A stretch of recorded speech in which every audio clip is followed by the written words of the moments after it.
और हमेशा हम ख्याल रखें, क्योंकि हम मुसलमान हैं।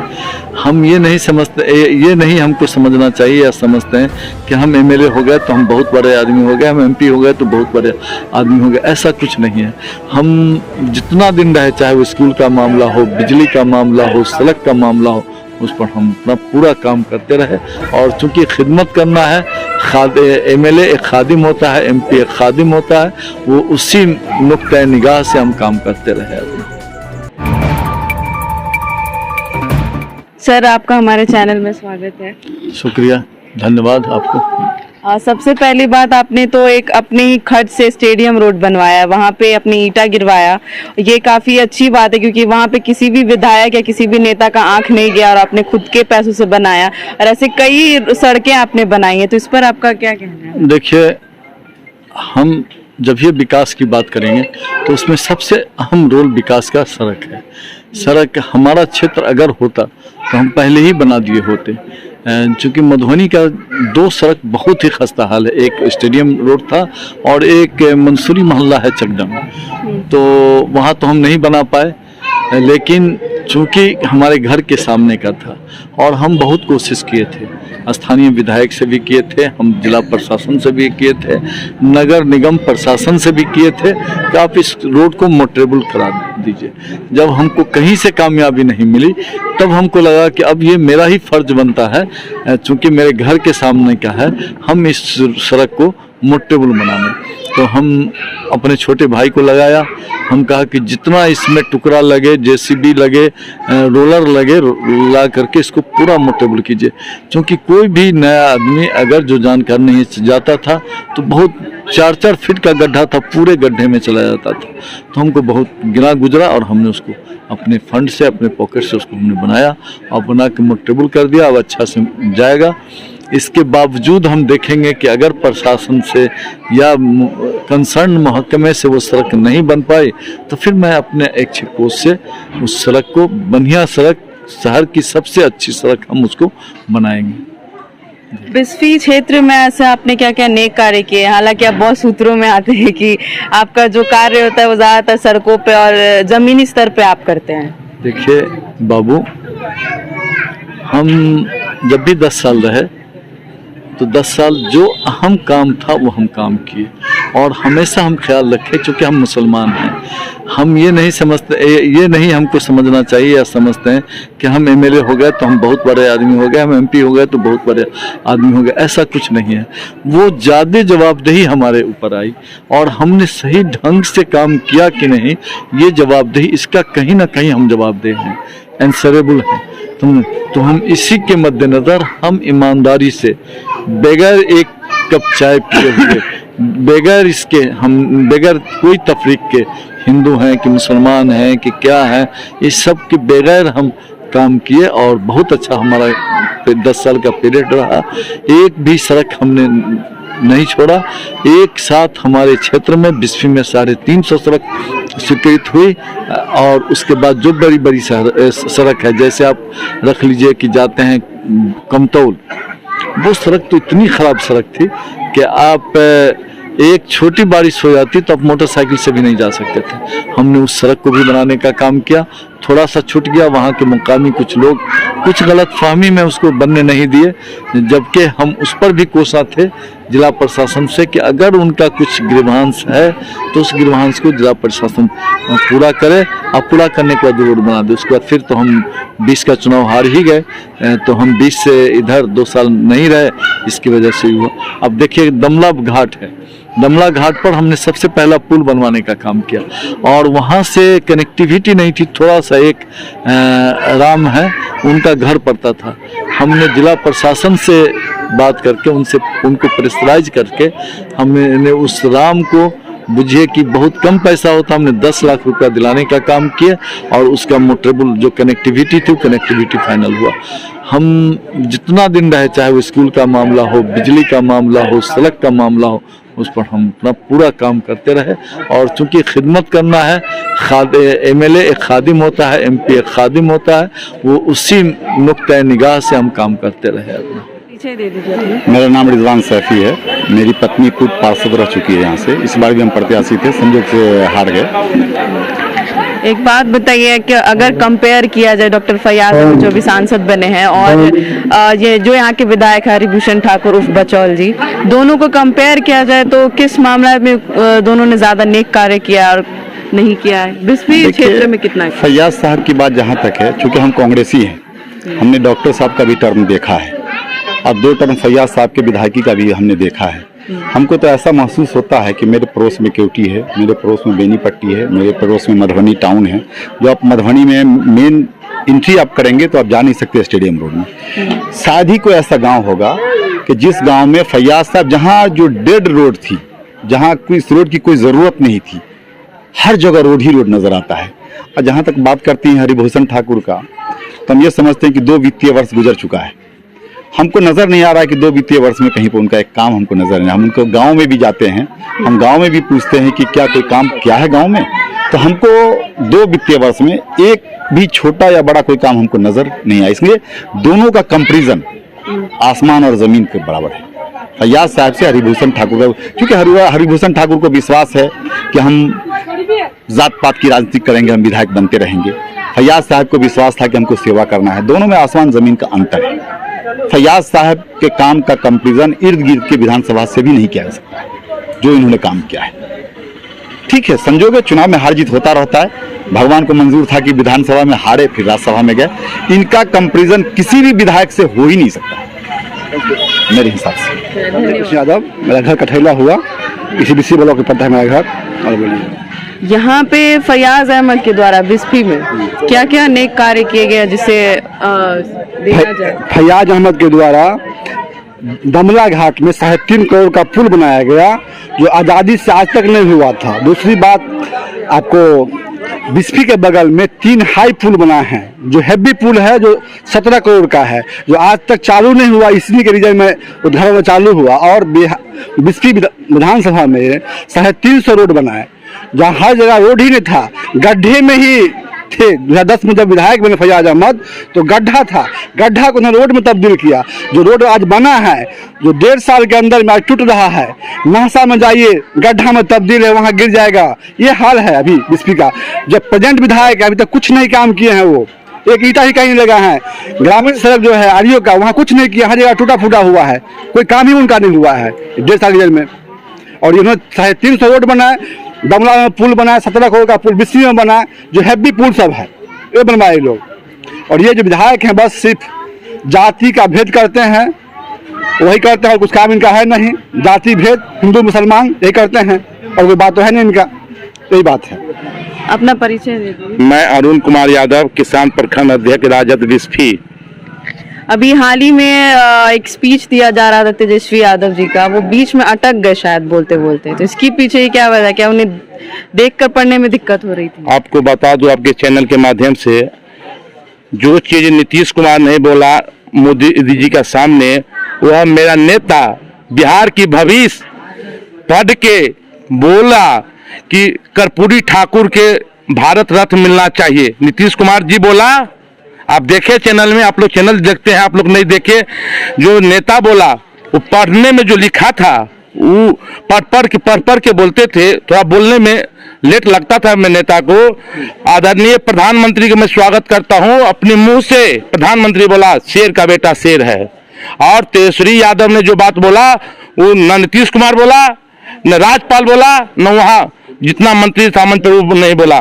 मोदी जी उस मंच से घोषणा नहीं किया कर्पूरी जी का, दिल्ली में जाकर भी घोषणा करता मोदी जी, तो मैं मोदी जी को बिहार से धन्यवाद देता हूं, देने का काम करता। मगर मेरा नेता ने मोदी जी का मंच पे बोला कर्पूरी जी को रथ मिलना चाहिए। हमारा सवाल ये था कि वो अटक क्यों गए थे बोलते बोलते, आप इसका जवाब दीजिए। मैडम आपको बता दूं कि 4 मिनट के समय मेरा नेता को मिला था, मात्र 4 मिनट को, और 4 मिनट में सभी बात रखना था मोदी जी के सामने में। 4 मिनट में आप हमको 1000 सवाल पूछिएगा, आपको चैनल में 1 मिनट का समय दूंगा, तो बोलने में देर लगेगा कि नहीं देर लगेगा। मेरा नेता पढ़ने में स्पिरिट था। मेरा नेता इंग्लैंड, जो नेता इंग्लैंड में जाके बोल सकता है इंग्लैंड के मन से, तुम बिहार के मन से क्यों नहीं बनेगा मेरा नेता? मेरा नेता शेर है, शेर का बेटा है। मोदी जी स्वीकार कर लिया है कि यह नेता आज मैं कल मुख्यमंत्री बना। मैंने नेता पढ़ने में कोई, आप वीरेंद्र यादव विधायक बोला, मृत्यु तिवारी बोला, मेरा नेता कोई गलती नहीं कर रहा पढ़ने में। परिचय दीजिए। मेरा नाम सनाउल्लाह परोही करके ज़्यादा फेमस है। मैं इस गांव का निवासी हूं और राज्यसभा सांसद डॉक्टर फैयाज साहब बने। हमने देखा कि हर गांव हर जगह उनका स्वागत वेलकम हो रहा है। तो एक छोटा सा ही प्रोग्राम हम सारे गांववासी मिलके अपने परोही में भी रखे और दावत दिए और उन्होंने कबूल किया, वो आ रहे। ये हमारे लिए बहुत खुशी की बात है और आप लोग भी आए, वो भी हमारे लिए बहुत खुशी की बात है। एमएलसी इलेक्शन में काफी अहम भूमिका रही है, तो इस पे आपका क्या कहना है? देखिए, एमएलसी इलेक्शन में हमारे अहम भूमिका थी, पर अब बहुत नाराजगी है, खास करके उस गद्दार बिकाऊ बिस्वी के नेता से जो अपने आप को समाज सेवी बोलते हैं। उनसे अभी तक हमारे जैसे कुछ जिला पार्षद, कुछ समाज सेवी जो एक गद्दार बिकाऊ टाइप के, और वो पूरी विश्व की जनता को पता चल गया कि वो बिकाऊ गद्दार है। जो मिराज आला एमएलसी प्रत्याशी थे, उनको वोट नहीं देके किसी और को सपोर्ट करना और जिताना, ये बेवकूफ़ी है उनके। आज उनको भुगतना पड़ रहा है। आज पूरी विश्व की जनता उनको गद्दार का एक टैग दे दी है कि वो गद्दार है। अपना परिचय दे दीजिए। मोहम्मद एहसान शेख और ग्राम परोही। यहाँ पे अभी डॉक्टर फैयाज अहमद का सम्मान समारोह हुआ है, तो कैसा लग रहा है आपको? क्योंकि ऐसा बहुत सूत्रों में आता है कि काफी नेक कार्य किए हैं, उसके बारे में थोड़ा बताइए। ये बात आपने सही कहा कि नेक कार्य किए हैं, बहुत अच्छे इंसान हैं, बहुत अच्छा प्रोग्राम हुआ है यहाँ।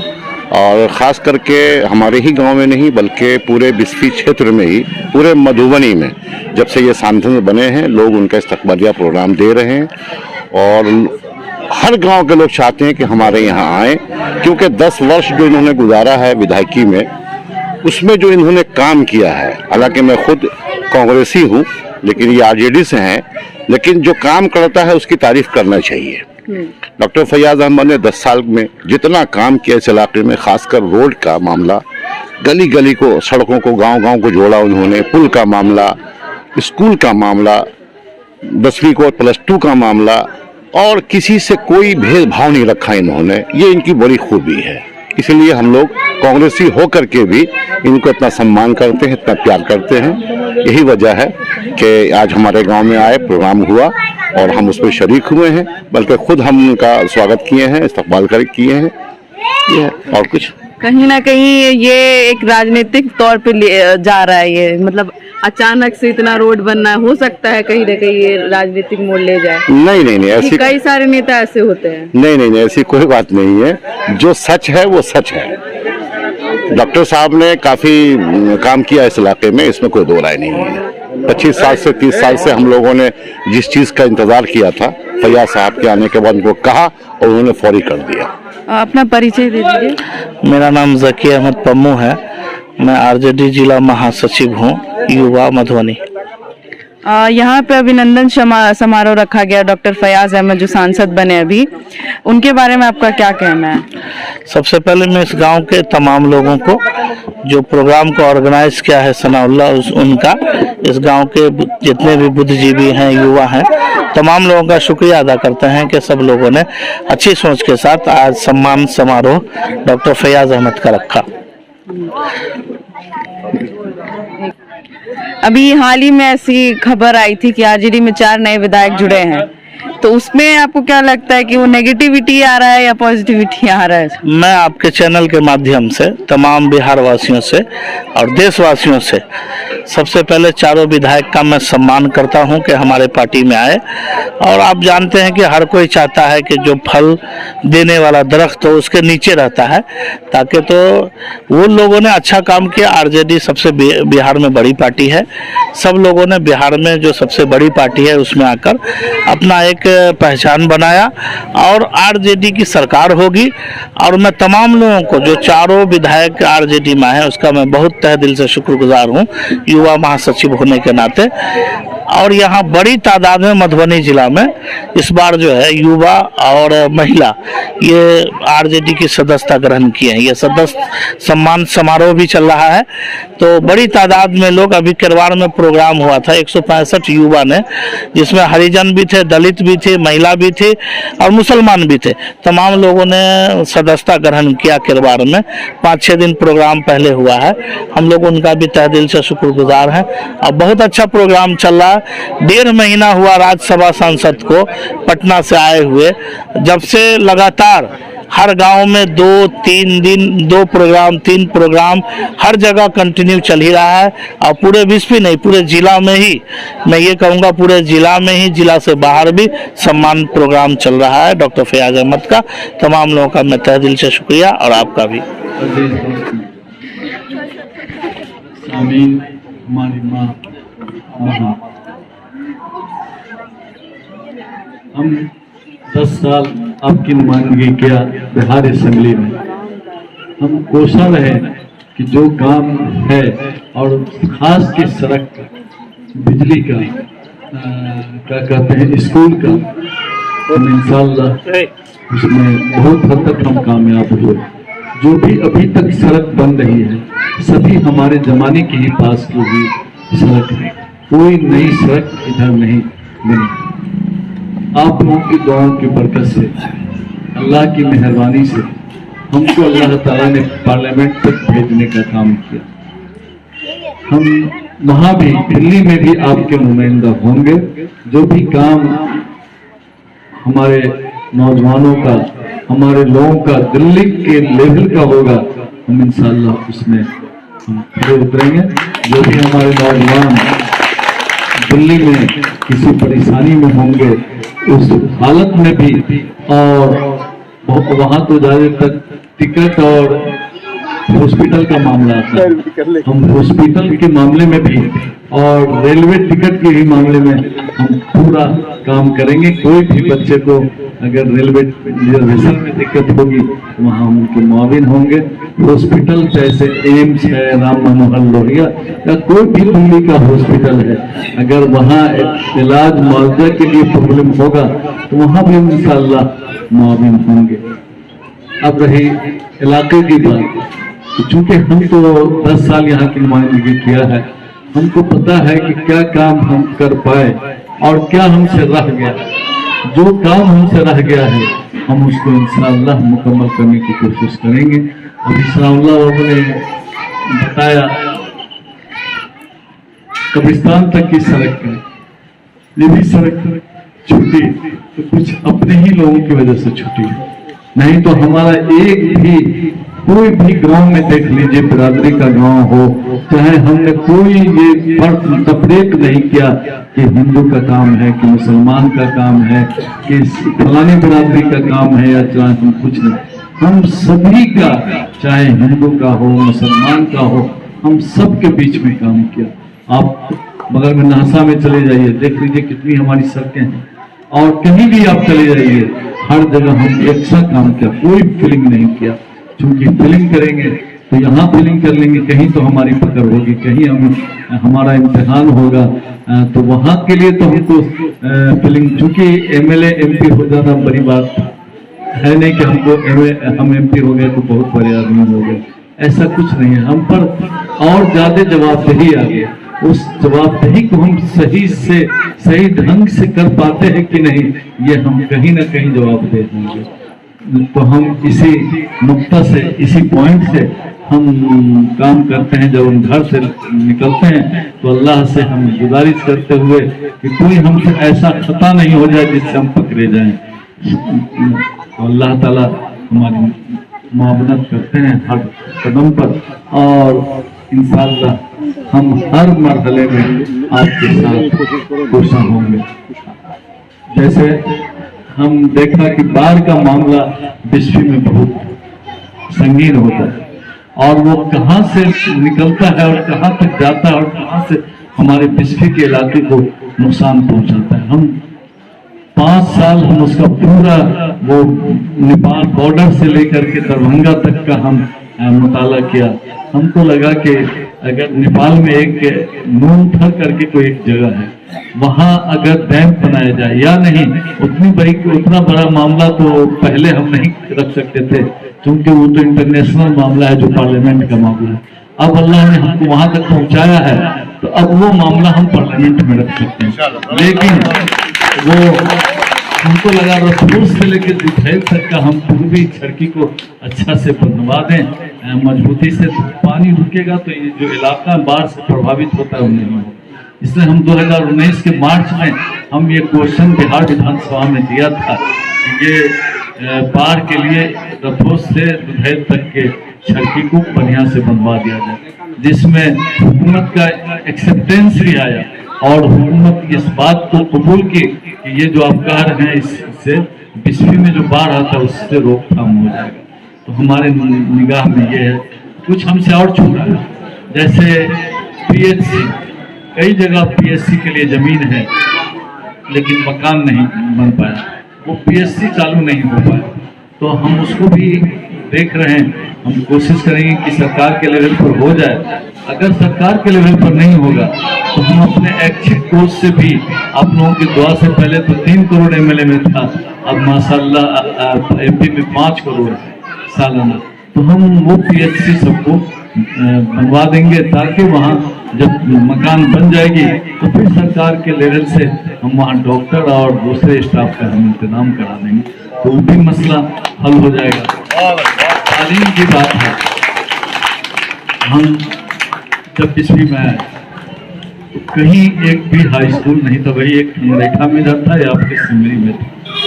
तो 2-3 स्कूल की बेहाय चल रही थी, जो एक फिरवा की स्कूल है, एक बसरिया की स्कूल है। 2 स्कूल हमको निहायत इम्पोर्टेंट लगा, कुछ मामला को मद्देनजर रखते हुए, तो हमने जैसे हुआ दोनों स्कूल को किया, सिबोल का स्कूल को किया, और हमने दोनों हेड मास्टर को कह दिया कि एक भी बच्चा फिरवा का या इस दिन दो नवाह का आप दाखिला नहीं लेंगे। अगर आपने दाखिला लिया तो हम उस रजिस्टर पर दस्तखत नहीं करेंगे।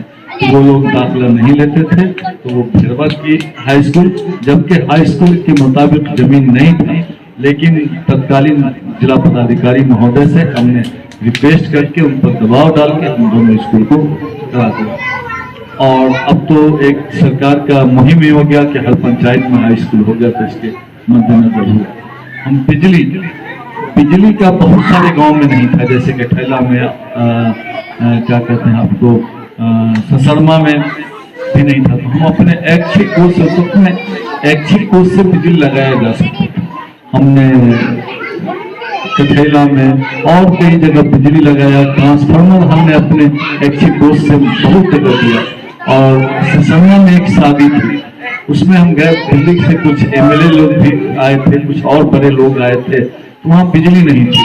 अब वो कहने लगे कि अब इतना दिन हो गया आज़ादी की और ये गांव में बिजली नहीं है। हम कहा कि अभी तो हम तुरंत 1-1.5 साल 2 साल हुआ एमएलए हुए, ये भी हमको नजर है कि नहीं हुआ, लेकिन इंशाल्लाह बहुत जल्दी हम उसको भी, उस गांव को भी इलेक्ट्रीफाई करा देंगे। तो माशाल्लाह हम तुरंत इलेक्ट्रीफाई करा दिया। उधर का जितना गांव है सब में इलेक्ट्रिफिकेशन हो गई। गवर्नमेंट का भी एक प्लान आया और मेरा भी था, उससे सब गांव माशाल्लाह इलेक्ट्रीफाइड हो गया।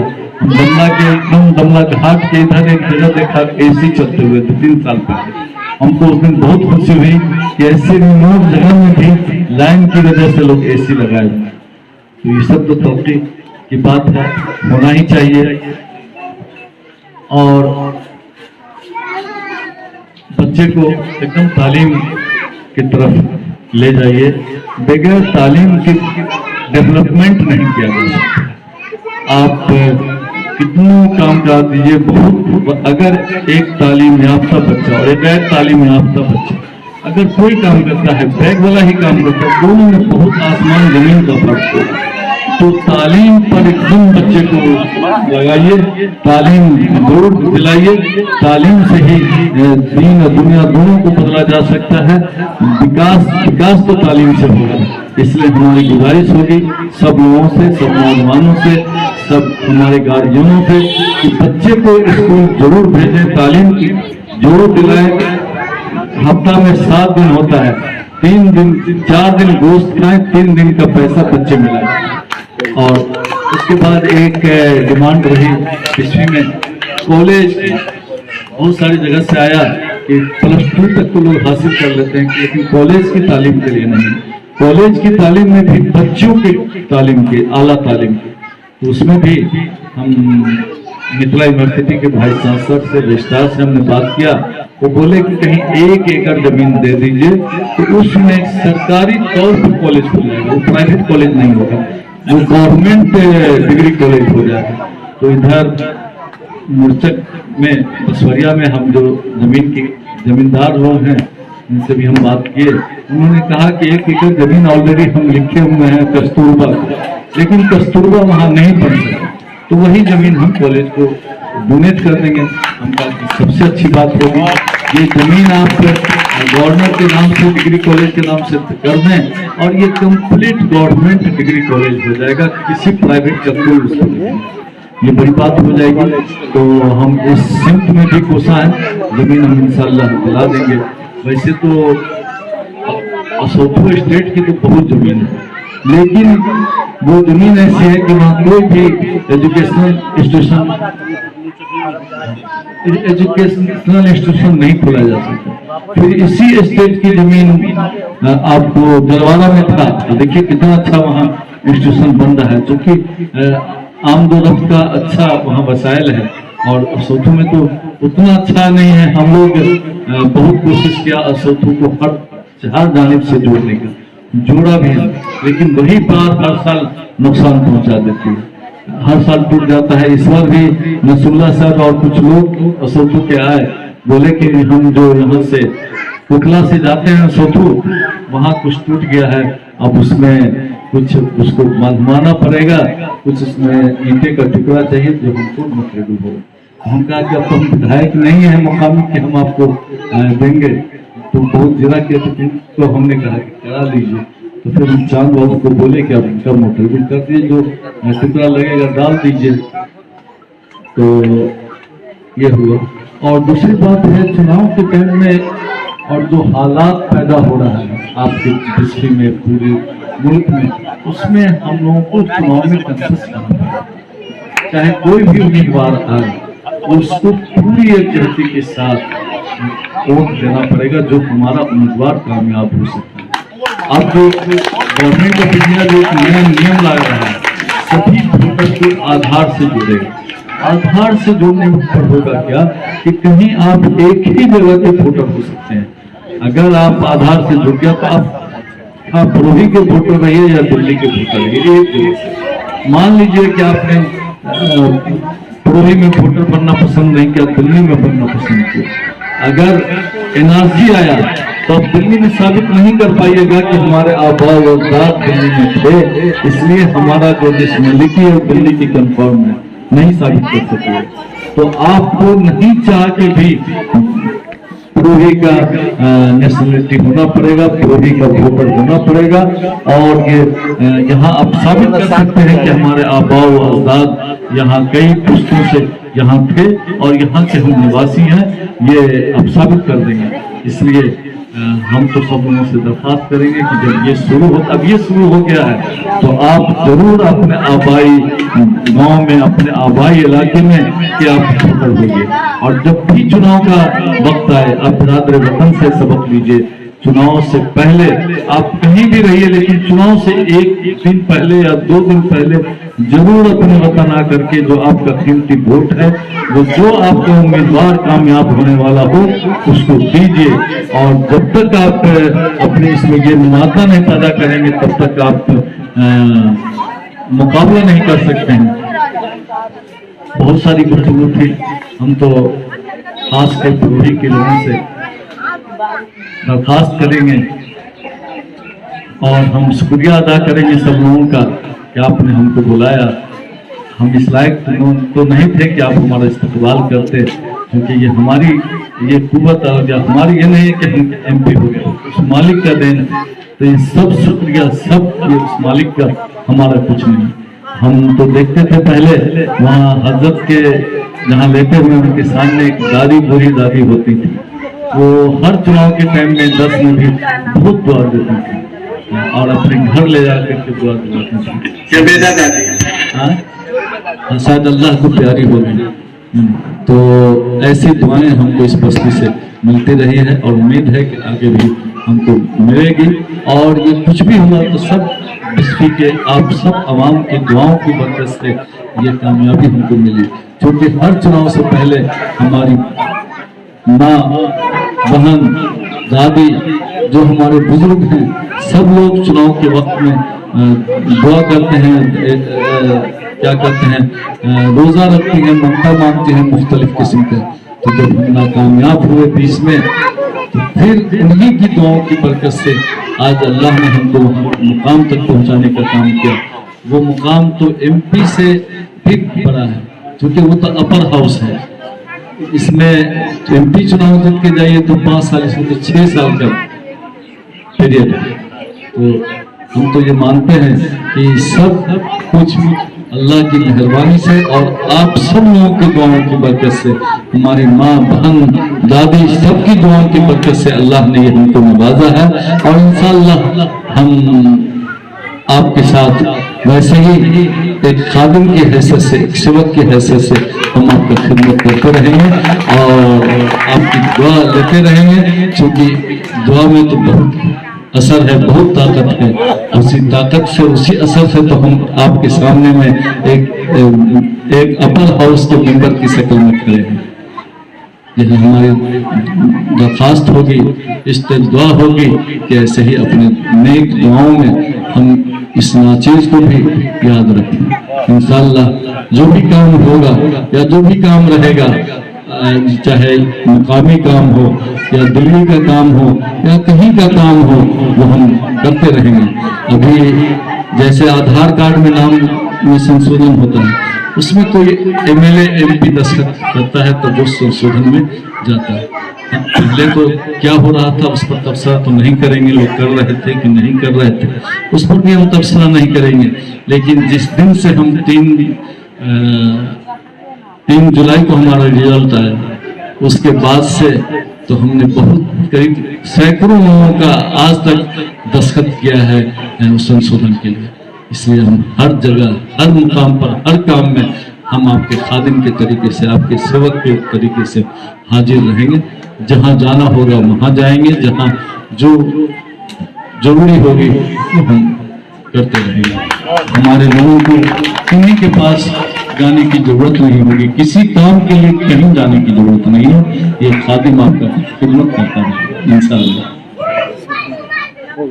अब तो लगता है बात बहुत हो गई, फिर हम अपने लिए दुआ की दरखास्त करते हुए यही खत्म करेंगे। खुदा हाफिज, जय हिंद। अपने ब्रांड, कंपनी या संस्थान के प्रचार प्रसार के लिए स्क्रीन पे दिए गए नंबर पे संपर्क करें। जल्दी करें ताकि आप बढ़ सकें और भी आगे। आप हमारी YouTube चैनल हिंदुस्तानी मीडिया को सब्सक्राइब करें। अगर आप फेसबुक पे हैं तो हमारे पेज को लाइक करें, जिसका लिंक डिस्क्रिप्शन में है।